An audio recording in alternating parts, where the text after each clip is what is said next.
పదవులు మీకే, పైసలు మీకేనా అన్నా. ఎవరినన్నది? ముఖ్యమంత్రి రేవంత్ రెడ్డిని అన్నా లేదా?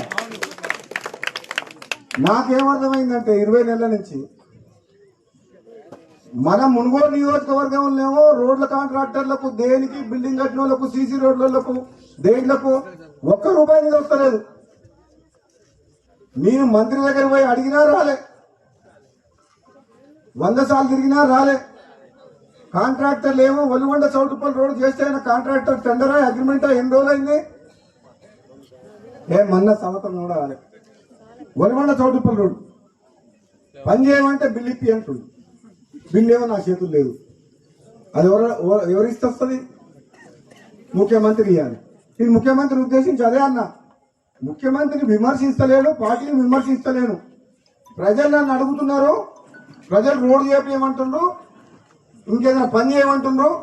పదవులలో మీరే ఉంటుండే, పైసలు మీరే తీసుకుంటుంటే, మీ నియోజకవర్గం పోతుండే, పదవులు కూడా మీకే ఉంటాయి. కనీసం నాకు పదవి అయినందుకు కనీసం పైసలన్నీ రాదంటున్నారు.